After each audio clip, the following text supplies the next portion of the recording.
ഇന്ന് ഡിസംബർ 3, വിശുദ്ധ ഫ്രാൻസിസ് സേവിയറിൻ്റെ തിരുനാൾ ദിനം.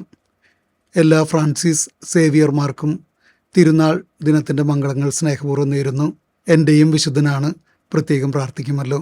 ഇന്ത്യയുടെ രണ്ടാമത്തെ അപ്പസ്തോലൻ, ഏഷ്യയെ മുഴുവൻ ക്രൈസ്തവീകരിച്ചവൻ, വടക്കേ സ്പെയിനിൽ നവാറയിൽ ഹവിയർ കോട്ടയിൽ ജനിച്ച് പ്രഭു കുടുംബത്തിൽ വളർന്ന് അന്നത്തെ വിജ്ഞാന കേന്ദ്രമായ പാരീസിൽ പഠിക്കുകയും പഠിപ്പിക്കുകയും ചെയ്തിരുന്നപ്പോൾ സ്വന്തം നാട്ടുകാരനായ ഇഗ്നേഷ്യസ് ലയോളയോട് കൂട്ടുകൂടി ഈശോ സഭ സ്ഥാപിച്ച് ഇന്ത്യയിലെ അപ്പസ്തോലിക് ഡെലഗേറ്റായി ഇന്ത്യയിലേക്ക് കടന്നു വന്നെങ്കിലും ആ ഔദ്യോഗിക സ്ഥാനം പുറത്തറിയിക്കാതെ മണിയടിച്ച് കുട്ടികളെ കൂട്ടി അവരോട് സുവിശേഷം പ്രസംഗിച്ചുകൊണ്ട് നടന്ന വിശുദ്ധൻ ഇന്ത്യയിലും മലാക്കായിലും ഇന്തോനേഷ്യൻ ദ്വീപുകളിലും ജപ്പാനിലുമായി 3 ലക്ഷത്തിലധികം പേരെ മാമോദിസ മുക്കി എന്നാണ് ചരിത്രകാരന്മാർ പറയുക.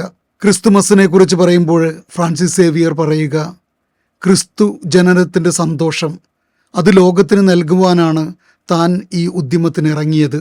പൗലോസ് ലീഹായ്ക്ക് ശേഷം ലോകം കണ്ട ഏറ്റവും വലിയ മിഷണറി.